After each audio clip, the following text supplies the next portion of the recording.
জন্য একটি ঐতিহাসিক দিন। জানেন 5ই আগস্ট শেখ হাসিনা পদত্যাগ হওয়ার পর থেকে সে ভারতে গিয়ে পালিয়ে আছে।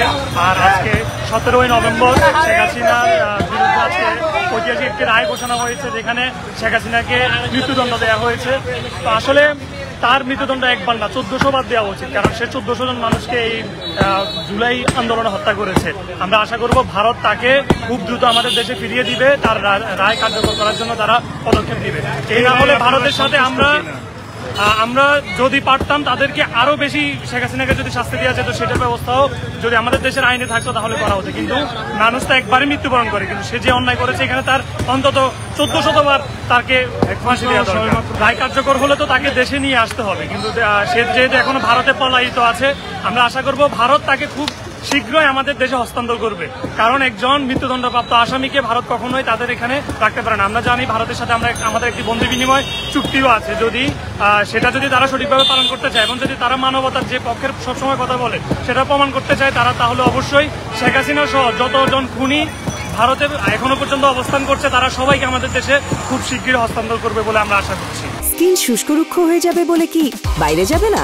জাস্ট 1 2 3 4 করো, স্কিনটাকে রিভাইভ করো। মূলত আসলে আমরা শেখ হাসিনা যেহেতু রায় দিয়েছে এবং মৃত্যুদণ্ড দিয়েছে, এই জন্য আমরা ছাত্র জনতা ফেনীতে যেহেতু 11 জন শহীদ হয়েছে এবং 11 জনকে শহীদ করা হয়েছে আসলে খুনিদের বাহিনী দ্বারা। এই খুনিদের ফেনীতে এখন পর্যন্ত যারা অস্ত্রধারী ছিল তাদের একজনকে এখন পর্যন্ত গ্রেফতার করা হয় নাই। তবে যে 2-3টা মামলা চার্জশিট দেওয়া হয়েছে, এখনো আমরা ওই মামলাগুলোর অগ্রগতি দেখতে পাচ্ছি না। এই জন্য ছাত্র জনতা আজকে রায়ে খুশিতে ফেনীতে যে ফেসিস্টের ছবিগুলো আছে পৌরসভার সামনে, এগুলো আজকে রিমুভ করতেছে। আমাদের বাড়িতে আমরা এখানে অগ্নিসংযোগ না, আসলে বিষয়টা হচ্ছে এখানে আগুন জ্বালানো হয়েছে।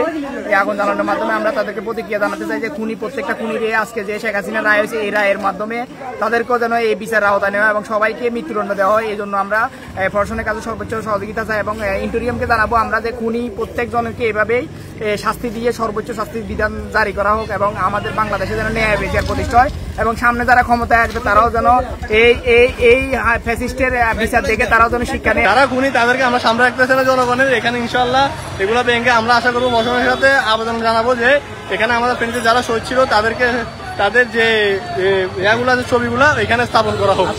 আমরা চাই এর আইন না শুধু এটা বাস্তবে কাজ করা হোক। ওনাকে ভারত থেকে খুনি ফ্যাসিস্ট হাসিনাকে ভারত থেকে এনে আমাদের দেশে এনে ওনার এই রায় কার্যকর করা হোক।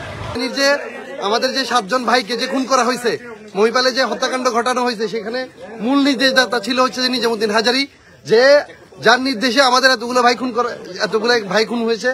তাদের এই যে বিচারের দাবিতে শেখ হাসিনাকে যেমন ফাঁসির রায় দেওয়া হয়েছে, তেমনি ভাবে নিজাম হাজারীর জন্য যেন ফাঁসির রায় দেওয়া হয় এবং তার মাধ্যমে আমরা চাই যে শুধুমাত্র ফাঁসির রায় দিলেই হবে না, ফাঁসি কার্যকর করতে হবে। আমরা চাই যে ফাঁসির রায় শুধুমাত্র ফাঁসিতে ঝুলানোর সময় তাদেরকে হচ্ছে যে লাইভে আমাদের লাইভ টেলিকাস্ট করে সারা বিশ্বকে দেখাইতে হবে। দ্রুত সময়ের মধ্যে ভারতে পালিয়ে যাওয়া খুনি হাসিনাকে বাংলাদেশের মাটিতে নিয়ে এসে